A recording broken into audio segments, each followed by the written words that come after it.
ভক্তিতে গিয়ে কি, ভক্তি কেমন, ভক্তি কেমন? ভক্তি হচ্ছে ওই স্বাভাবিক ভাবে প্রেমের নাম। ভক্তি কেমন বলছেন? ভক্তি ওই বাঁদর দেখেছেন না? বাঁদর মানে দুই রকমের আছে, মরকট আর মারজার ন্যায় শাস্ত্রে।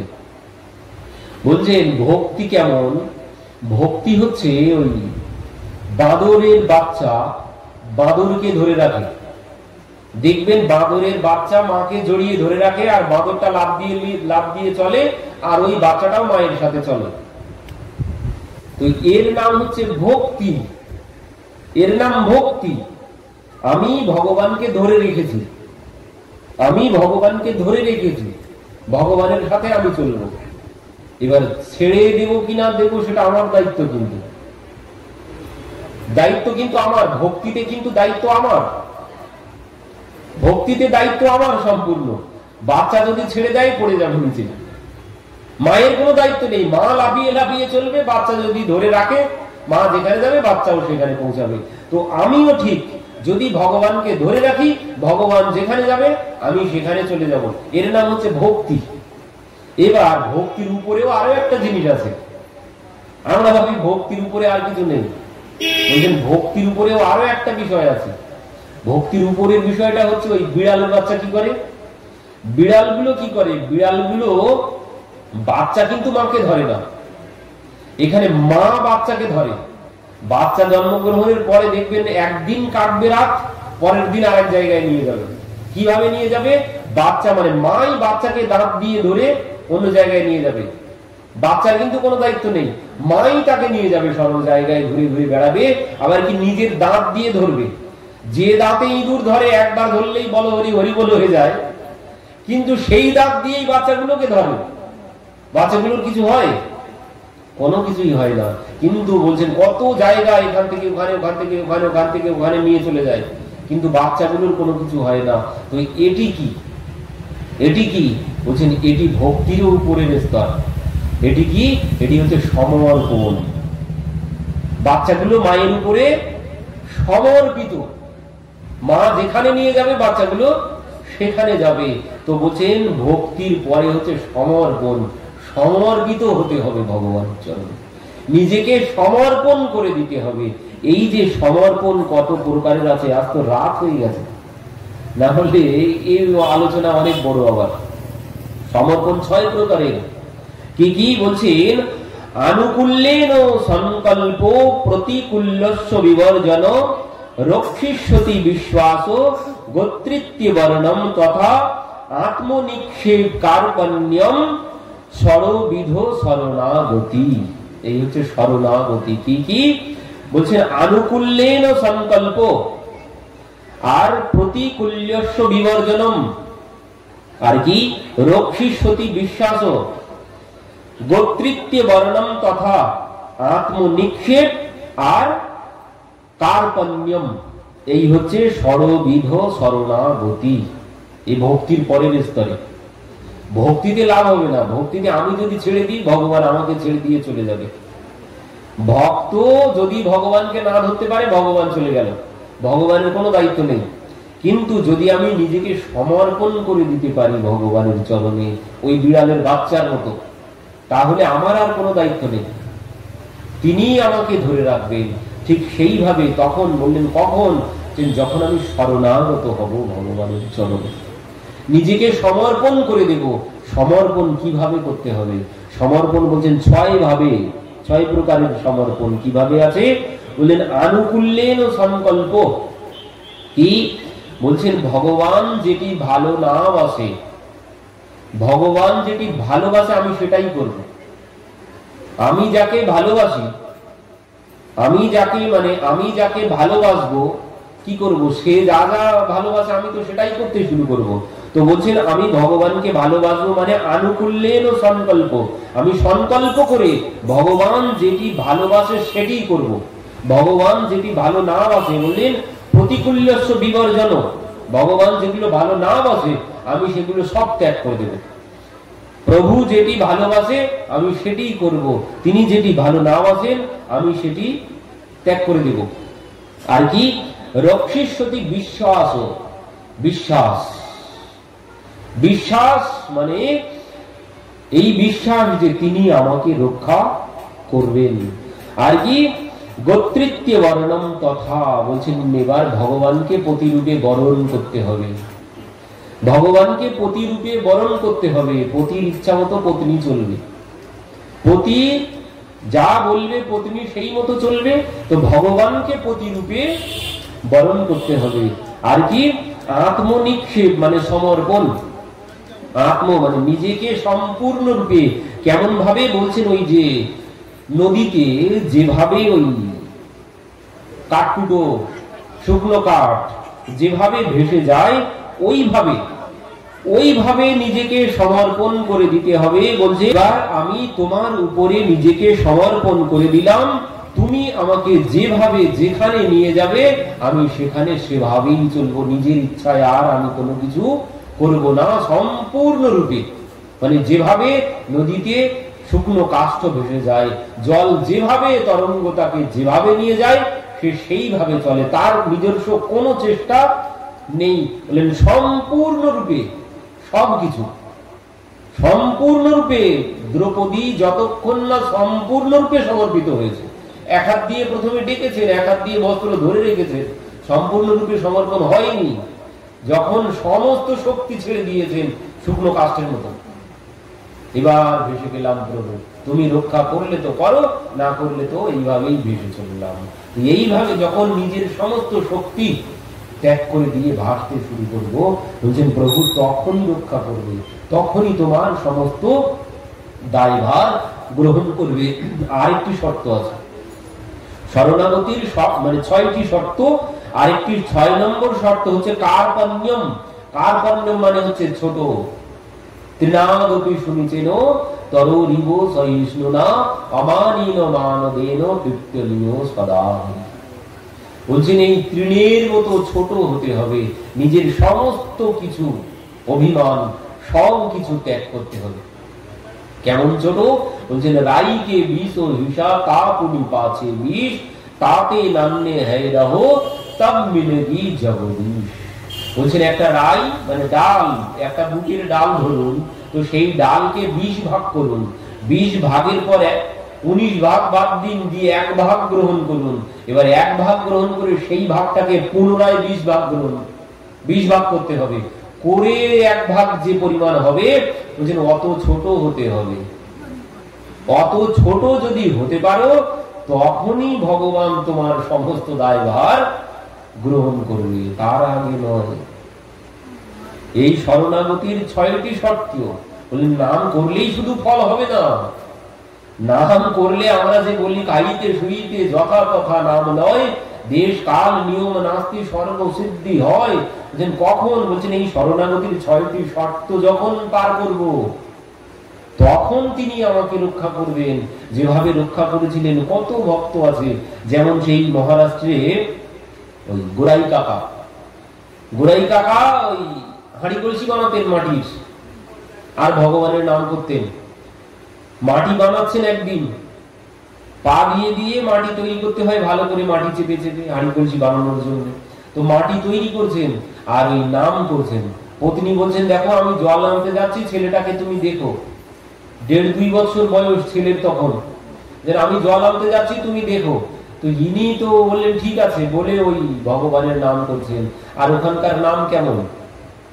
ওখানকার নাম হচ্ছে মাজা বিঠ্ঠলা বিঠ্ঠলা বিঠ্ঠলা পাণ্ডুরঙ্গ বিঠ্ঠলা মাজা বিঠ্ঠলা বিঠ্ঠলা বিঠ্ঠলা পাণ্ডুরঙ্গ বিঠ্ঠলা। এই হচ্ছে ওখানকার নাম। তুই নাম করছেন আর ওই পা দিয়ে দিয়ে মাটি তৈরি করছেন।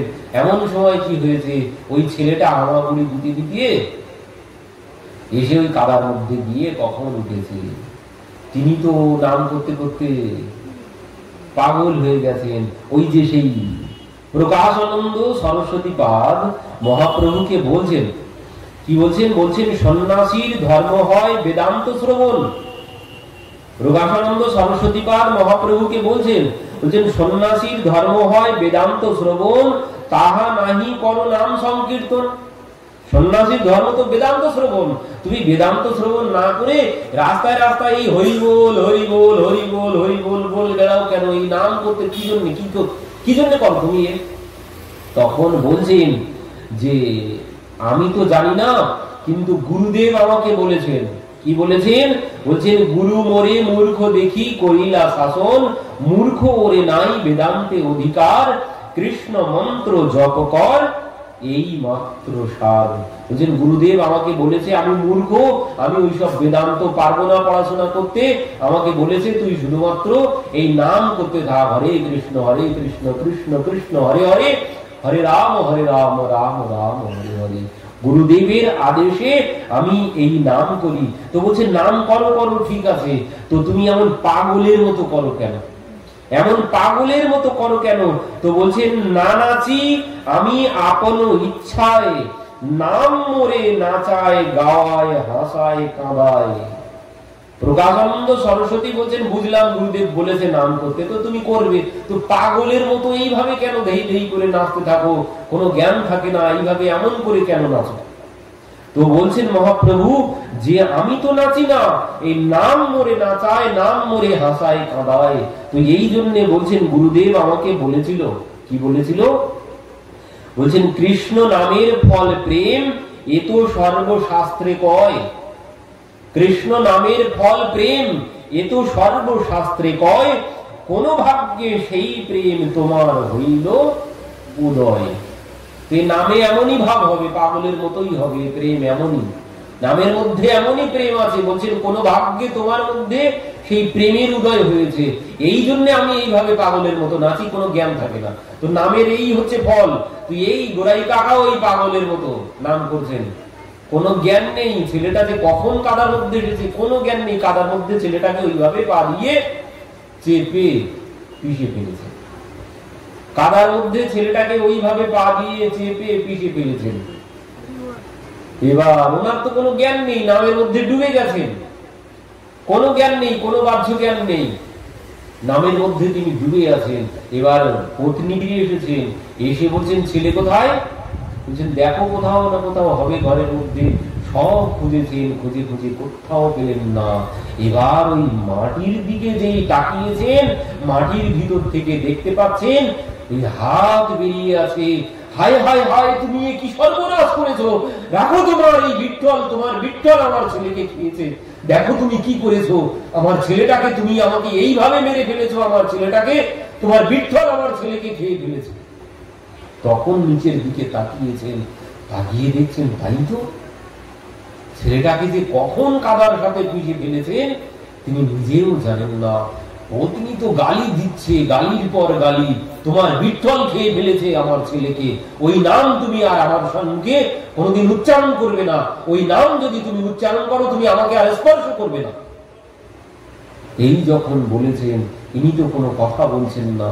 তখন বোঝালেন, বলছেন দেখো কোনো কিছু নিজের ইচ্ছায় কোনোদিন কোনো কিছু হয় না, সবই কর্মফল, সবই কর্মফল, এসব নিজেদেরই কর্মের ফল। এতে ভগবানকে গালি দিয়ে কোনো লাভ নেই, তুমি বিঠ্ঠলকে এইভাবে গালি দিও না, এটা নিজেদেরই কর্মফল, এতে ভগবানের কোনো হাত নেই। না আমি সব জানি না, তোমার বিঠ্ঠল খেয়েছে আমার ছেলেকে, তুমি খেয়েছো আমার ছেলেকে, তুমি আমাকে স্পর্শ করবে না। একদম স্বাভাবিক যেমন হয়। তো এবার যখন বারবার বলেছেন এই কথা, এনারও মনের মধ্যে বসে গেছে। তো যিনি ভক্ত হবেন, ও যতই প্রতিকূলতা আসুক না কেন, যিনি এই 6 প্রকারের শরণাগতি গ্রহণ করেছেন, তার মধ্যে যদি প্রতিকূলতা যতই আসুক, তিনি কোনোদিন ভগবানকে কোনোদিন ভুলে যাবেন না, আর ভগবানকে তিনি কোনোদিন দোষ দেবেন না। তো এবার কি হলো, পত্নীকে আর স্পর্শ করেন না, বাড়িতে চলে গেছে পত্নী। বাবা মা বোঝালেন, বলছেন যে একবার দিয়েছে দ্বিতীয়বার সেই দেবে, তুই চলে যা। এসেছেন, কিন্তু কি ওই যে বলেছে তুমি আমাকে স্পর্শ করবে না, ওই বিঠ্ঠলের নাম যদি তুমি করো তুমি আমাকে আর স্পর্শ করবে না। তো পত্নীকে ছাড়া যাবে, ভগবানকে তো ভক্ত কোনোদিন ছাড়তে পারবে না। তো এই জন্য পত্নীকে আর স্পর্শ করেন না। কিছুদিন পর পত্নী পুনরায় বাবার বাড়িতে গিয়েছেন, বলছেন বাবা এই এই ঘটনা, কি হবে? তখন বাবা বলছেন, এক কাজ কর তাহলে, আমার আরেকটা তোর তো আরেকটা বোন আছে, তো এক কাজ করি, তুই যখন এমন কথা তাকে বলেছিস, সে তো ভক্ত, ভগবানের নামে তুই এইসব বলেছিস, সে কোনোদিন আর তোকে স্পর্শ করবে না। তো এক কাজ করি, তোর বোনকে ওর হাতে দিয়ে দিই, তোর বোনের সন্তান হলে দুইজনা মিলে একসাথে সন্তানকে নিয়ে মানুষ করিস, তাহলে তোর কষ্টটাও চলে যাবে। তো এই জন্য ইনি রাজি হয়ে গেলেন, এই জন্য সে রাজি হয়ে গেল। তো এবার শ্বশুর মহাশয় এসে ঘোড়া কুমারকে বললেন যে দেখো, তোমাকে তো বড় কন্যায় এই কথা বলেছে, তুমি তাকে আর স্পর্শ করবে না, তো আমার ইচ্ছা তুমি আমার ছোট কন্যাকেও বিবাহ করো, আর ছোট কন্যার সন্তান হলে দুইজনা মিলে একসাথে কন্যাকে সন্তানকে মানুষ করবে, তাহলে বড় কন্যার আর কোনো কষ্ট থাকবে না।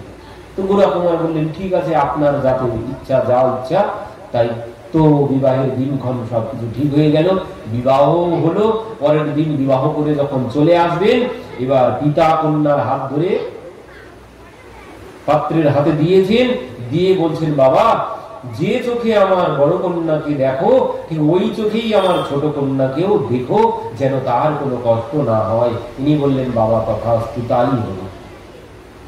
বাড়িতে চলে এসেছেন।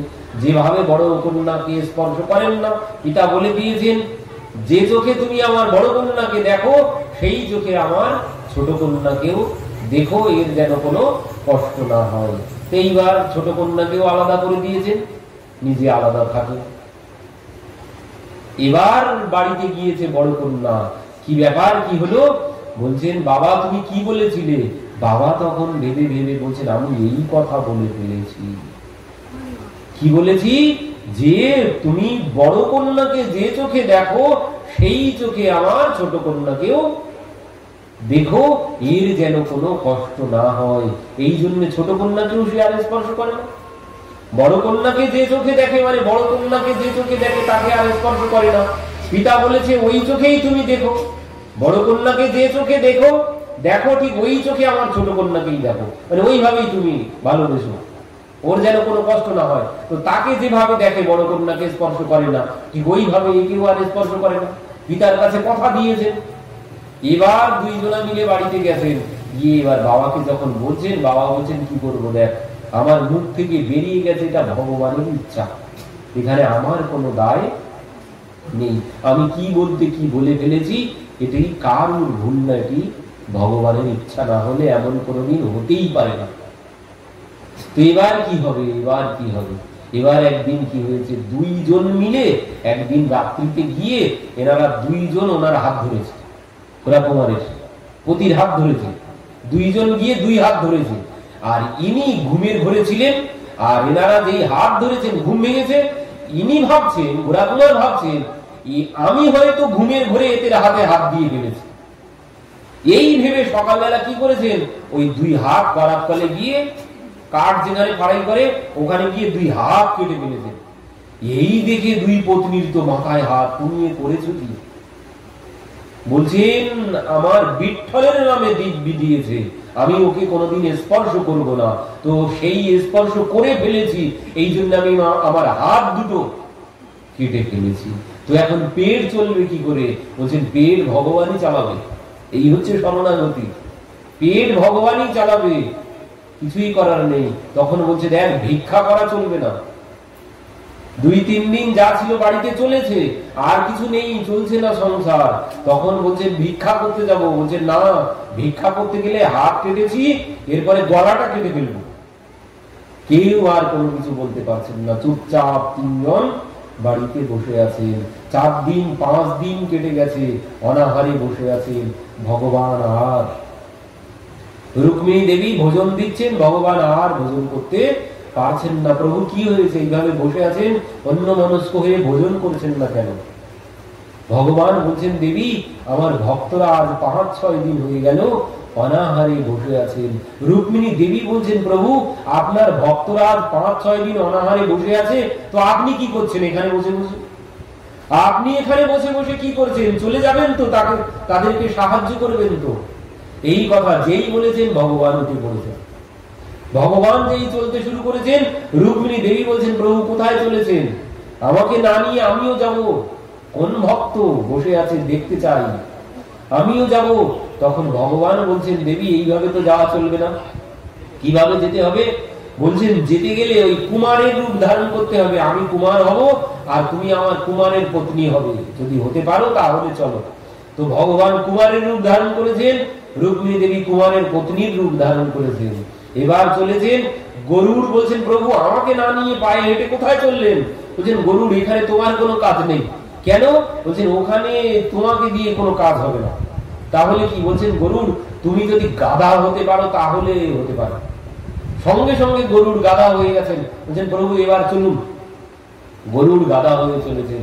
এবার ভগবান গোড়াই কাকার বাড়ির সম্মুখ দিয়ে যাচ্ছেন আর বলছেন, কারোর কাজের লোকের প্রয়োজন আছে? কারোর কাজের লোক লাগবে? আমরা কর্মহারা, অনেক দিন কর্মহারা, আমাদের কোনো কাজ নেই। যদি কারো কাজের লোক প্রয়োজন হয় আমাদের রাখতে পারেন। গোড়া কাকা শুনতে পেয়ে বাড়িতে এসেছেন, বাইরে এসেছেন। বাইরে এসেই দেখছেন এনারা রাস্তা দিয়ে যাচ্ছেন। বলছেন, দাঁড়ান দাঁড়ান দাঁড়ান বাবা, আপনারা কি কাজ করতে পারেন? আমাদের দেখে বুঝতে পারছেন না? আমি কুমার আর এই আমার পত্নী কুমার, তো এই আমরা কুমারের কাজ করতে পারি। তাই নাকি? তোমরা কুমারের কাজ করতে পারো? বলছেন, হ্যাঁ। আমার বাড়িতে করবে? বলছেন, কেন করবো না? আমাদের কর্ম নেই, যেখানে হোক আমরা কর্ম করবো। তো তোমাদেরকে কি দিতে হবে? আমাদের কিচ্ছু দিতে হবে না, খেতে দিলে আর করতে দিলেই চলে যাবে। তাই নাকি? তাহলে তোমরা আমার বাড়িতে কাজ করো। তো বলছেন, ঠিক আছে, আপনার বাড়িতেই কাজ করবো। তো এবার সেই বুড়া কুমারের বাড়িতে ভগবান এসে কাজ করতে শুরু করলেন। রুক্মিণী দেবী কি করলেন? ওই হাঁড়ি কলসি যা বানান ওর গায়ে নকশা করে দেন। এবার ওই নিয়ে গাধার পিঠে চাপিয়ে ভগবান নিজেই বাজারে বিক্রি করতে যান। ভগবান নিজেই বাজারে বিক্রি করতে যান। এবার কি হলো? দিনের শেষে ভগবান বিক্রি করে এনে ওনাকেই সমস্ত পয়সা ওনার কাছেই দিয়ে দিচ্ছেন। এক এক দিনে কত 1 টাকা 2 টাকা করে হচ্ছে। আর এখান থেকে 600 বছর আগের কথা, 1 টাকা 2 টাকা আছে অনেক ব্যাপার। আগের দিনে গোরা কুমার দিনে 2 পয়সা 3 পয়সা করে আয় করত, এখন দিনে 2 টাকা 3 টাকা করে আয় হচ্ছে। এর তো আর আনন্দের সীমা নেই। এবার একটা চমৎকার ঘটে গেছে। চমৎকার কি? ভগবান বানাচ্ছেন হাঁড়ি কলসি। আগের দিনে মাটির হাঁড়ি কলসিতেই রান্না বান্না সবকিছু হতো। তো ভগবান বানাচ্ছেন হাঁড়ি কলসি, ভগবানের হাতে বানানো। এবার এই হাঁড়ি কলসি যারা যারা কিনছে তাদের বাড়িতে তো একটা না একটা চমৎকার হতেই শুরু করেছে। যে হাঁড়ি নিয়েছে তার হাঁড়ি থেকে অন্নই শেষ হয় না, যে কলসি নিয়েছে তার কলসি থেকে জলই শেষ হয় না। ব্যাপার কি? সবাই তো অবাক হয়ে যাচ্ছে। এবার ওই সবাই বলছে, জানিস আমি অমুক লোকের কাছ থেকে বাজারের থেকে এই জিনিস এনেছি, আনার পরে এই এই ঘটনা ঘটছে। এবার সবাই শুনে ওনার কাছ থেকে হাঁড়ি কলসি আনছেন। এবার সবার ঘরে ঘরে এমন একটা চমৎকার হচ্ছে। এই 1 মুখ 2 মুখ করতে করতে সমস্ত মহারাষ্ট্র ছড়িয়ে গেছে এই ঘটনা। এবার সমস্ত মহারাষ্ট্রে যখন ছড়িয়ে গেছে, মহারাষ্ট্রে সব থেকে বড় ভক্ত ছিলেন জ্ঞানেশ্বরজি। জ্ঞানেশ্বরজি হচ্ছেন গুরুদেব মহারাষ্ট্রের। জ্ঞানেশ্বরজি যখন এই কথা শুনেছেন, বলছেন এ তো কিছু না কিছু একটা ব্যাপার আছে, তো যেতে হয় গোরা কাকার বাড়িতে একদিন। তো এবার গোরা কাকার বাড়িতে একদিন জ্ঞানেশ্বরজি তার ভক্তবৃন্দ মানে শিষ্য সামন্ত সব নিয়ে একদিন এসে উপস্থিত। এসেই সঙ্গে সঙ্গে যেই দেখেছেন গোরা কুমার, জ্ঞানেশ্বরজি চরণে গিয়ে দণ্ডবত হয়ে পড়েছেন। তো বলছেন, গোরা কাকা তোমার বাড়িতে যে কুমার আছে হাঁড়ি কলসি বানায়, সে কোথায়? তাকে একটু দেখবো, নিয়ে চলো তো। এবার এই কথা যেই বলেছে, ওদিকে ভগবান বলছেন, আর তো হবে না। আমার এ ভক্ত ছিল সহজ সরল, এতদিন চলেছে, কিন্তু এই যে জ্ঞানেশ্বরজি এ তো বড় বুদ্ধিমান ভক্ত, এ তো বোকা নয়, এখানে তো আর থাকা যাবে না। সঙ্গে সঙ্গে গরুড় গাধাকে বললেন, শীঘ্রই গরুড় হয়ে যাও। গরুড়ের পিঠে চড়ে ভগবান ওখান থেকে বেরিয়ে চলে গেছেন। এবার জ্ঞানেশ্বরজি ঘরে গিয়েছেন, গিয়ে বলছেন, গোড়াই কাকা বলছেন এই ঘরে থাকতেন, কোথায় গেল তারা? বলছেন, হবে কোথাও, এখানে না কোথাও আছে। চারিদিকে খুঁজলেন আর কোথাও খুঁজে পেলেন না।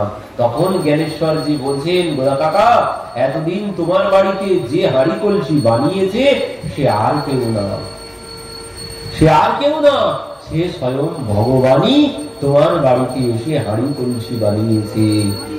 গোরা কাকা বলছেন, কি বলছেন আপনি? বলছেন, হ্যাঁ, আপনার যদি বিশ্বাস না হয় আপনি একটা হাঁড়ি কলসি নিয়ে আসুন, এনে ওই দেখুন। এবার ওই ভক্তদেরকে বলেছেন, ভক্তরা এনেছেন, এনে বলছেন ওর গায়ে টোকা মারুন। গায়ে যখন টোকা মারছেন আঙুল দিয়ে, তখন কি হচ্ছে? তখন আর ওই ঢং ঢং করে শব্দ হচ্ছে না, তখন কি শব্দ হচ্ছে? বিঠ্ঠল বিঠ্ঠল বিঠ্ঠল বলে শব্দ হচ্ছে। জ্ঞানেশ্বরজি বলছেন একটু কানটা পেতে দেখুন। তখন দেখলেন সত্যি তো এর ভিতর থেকে বিঠ্ঠল বিঠ্ঠল শব্দ আসছে। এই শব্দ শুনেই ভক্তরা সবাই মিলে গাইতে শুরু করেছেন দুহাত তুলে, মাজা বিঠ্ঠলা বিঠ্ঠলা বিঠ্ঠলা পাণ্ডুরঙ্গা বিঠ্ঠলা, মাজা বিঠ্ঠলা বিঠ্ঠলা বিঠ্ঠলা পাণ্ডুরঙ্গা বিঠ্ঠলা। এইভাবে গাইছেন। গাইতে গাইতে কি হয়েছে, এমন সময় গোরা কাকার যেন কেউ ওই ধুতি ধরে টানছে। আর ওই ধুতি ধরে যখন টানছে, উনি ধুতি, কেউ যদি ধুতি টান দেয় তো কি হয়, আমরা সঙ্গে সঙ্গে টেনে আবার সোজা করতে যাই। উনিও ঠিক হাত তো নেই, ধরতে গেছেন। এবার যেই ধরতে গেছেন, গিয়ে নিচে দেখছেন আর কেউ না, ওই যে ছেলেকে কাদার মধ্যে পিষে ফেলেছিলেন সেই ছেলে ধুতি ধরে টানাটানি করছেন। গোরা কাকা দেখে দুহাত দিয়ে কোলে করতে যেই গেছেন, আর সঙ্গে সঙ্গে দেখলেন সে কাটা হাত আগে যেমন ছিল তেমন হয়ে গেছে। ভক্তরা সবাই দুহাত তুলে গাইতে শুরু করলেন, মাজা বিঠ্ঠলা বিঠ্ঠলা বিঠ্ঠলা পাণ্ডুরঙ্গা বিঠ্ঠলা। এইভাবে সবাই গাইতে শুরু করলেন। এই হচ্ছে শরণাগতি। ভগবান বলেছেন না, অনন্য চিন্তয়ন্তু মাম ইয়ে জনঃ পর্যুপাসতে তেষাং নিত্যাভিযুক্তানাং যোগক্ষেমং বহাম্যহম। বলছেন যিনি আমার শরণাগত, আমি তার সমস্ত দায়ভার সবকিছু বহন করি। তো হতে হবে কি, ভক্ত না, শরণাগত ভক্ত হতে হবে। এমন শরণাগত যদি ভক্ত হতে পারি, তাহলে তিনি আমার সমস্ত দায়ভার গ্রহণ করবেন। কিন্তু আমরা এই শরণাগত হতে পারি না, বিশ্বাস করতে পারি না। আমাদের গন্ডগোল তো এখানে, আমরা ভগবানকে বিশ্বাস করতে পারি না। যাকে বিশ্বাস করা যায় না তাকে বিশ্বাস করি, যাকে বিশ্বাস করা যায় না তাকে বিশ্বাস করি। এক্ষুনি যদি LIC কোম্পানির লোক আসে, বিশ্বাস করবেন না? এই পুরানো কোম্পানি, এই পুরানো কোম্পানি, ও বিশ্বাস করবো? আপনি একটা পলিসি করুন, সব থেকে যেটা কম, আপনার সমস্ত যোগক্ষেমম বহাম্যহম, আমরাই সমস্ত দায়ভার।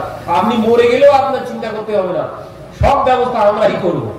কোম্পানিকে বিশ্বাস করব, ভগবানকে বিশ্বাস করব না। ভগবান কত আগের থেকে বলে রেখেছেন, আমি তোমার সমস্ত যোগক্ষেমম বহাম্যহম, সমস্ত দায়ভার বহন করব। কিন্তু ভগবানের কথা আমি বিশ্বাস করি না, কোম্পানির লোকের কথা বিশ্বাস করি। কোম্পানির লোকের কথা বিশ্বাস করি, কিন্তু ভগবানের কথা আমরা বিশ্বাস করতে পারি না। তার উপরে বিশ্বাস করে শরণাগত হতে পারি না। এই জায়গায় তো আমাদের গন্ডগোল। এই জন্য তিনি আমাদেরকে রক্ষা করেন না। যেদিন অমন ভাবে শরণাগত হতে পারবো, সেদিন তিনি রক্ষা করবেন। দেখুন, যাকে বিশ্বাস করা যায় না তাকেও বিশ্বাস করি। যাকে বিশ্বাস করা যায় না, বাসে উঠলাম, টাকা দিলাম, আরো বিশ্বাস করে চোখ বন্ধ করে ঘুমালাম, এই যে খাদের মধ্যে ফেলে দেবে না তার কোনো বিশ্বাস আছে? তবুও বিশ্বাস করে চোখ বন্ধ করে নিশ্চিন্তে ঘুমাতে ঘুমাতে চলে যাচ্ছি, 1 ঘন্টা পরে হাসপাতালে গিয়ে নিয়ে যাবো, বিশ্বাস করে। কত ট্রেন অ্যাক্সিডেন্ট হচ্ছে, তবুও টাকা দিয়ে টিকিট কেটে বসে যাচ্ছি বিশ্বাস করে, সেখানে কোনো অবিশ্বাস নেই। চুল দাড়ি কাটতে যাচ্ছি, সে কিন্তু ধারান্ত বেলেট নিয়ে আমার দাড়ি কাটছে, হঠাৎ তো এখান থেকে টেনেও দিতে পারে, কিন্তু তবুও তাকে বিশ্বাস করি। কিন্তু ভগবানকে আমরা বিশ্বাস করি না। আমরা ভূতকে বিশ্বাস করি, কিন্তু ভগবানকে বিশ্বাস করি না। ভূত দেখিনি, ভগবানও দেখিনি। ভূতকে যেমন দেখিনি, ভগবানকেও ঠিক তেমন দেখিনি, কিন্তু ভূতটা বিশ্বাস করি, ভগবানটা বিশ্বাস করি না। যদি রাত 12টার সময় এখন বাড়ি যেতে যেতে হঠাৎ অন্ধকারে কিছু একটা সাদা মতো দেখি, উড়ে বাবারে ভূত বলে লাভ দিয়ে উঠলাম, বলে আঙুল দিতে দিতে ভয়ে ছুটতে লাগলাম, ভূত ভূত ভূত বলে, অথচ কিছুই না, ভয় পেয়ে ছুটতে শুরু করেছি। কেন? বিশ্বাস করেছি ভূত কিচ্ছু না, অথচ ভূত বলে বিশ্বাস করেছি। কিন্তু ভগবানকে এইভাবে বিশ্বাস করি না। ভূত বিশ্বাস করি, কিন্তু ভগবানকে আমরা বিশ্বাস করতে পারি না। তো বলছেন এইভাবে যেদিন ওই ভয়ে ভূত প্রকট হয়, ভয়ে ভূত প্রকট হয় আর ভাবে ভগবান প্রকট হয়। ভয়ে ভূত প্রকট হয় আর ভাবে প্রেমে ভগবান প্রকট হয়। ওই যেমন যে ভয়ে ভূত দেখতে পেলাম, ঠিক অমন ভাব অমন প্রেম যেদিন আসবে সেদিন ভগবানকে দেখতে পাবো।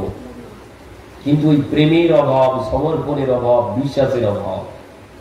আমরা ভগবানকে বিশ্বাস করি না। ভগবান বলে রেখেছেন আমি তোমার সমস্ত যুগক সীমাম বহম বহম করবো, সে কথা বিশ্বাস করব না। কিন্তু কোম্পানির লোক এলে যদি বলে তুমি একটা ছোট পলিসি করো, সব দায়ভার আমরাই গ্রহণ করবো, তোমার আর কোনো চিন্তা করতে হবে না, সেটাকে আমরা বিশ্বাস করব। তো এই জায়গায় আমাদের গন্ডগোল। তো আজ এখানেই কথা।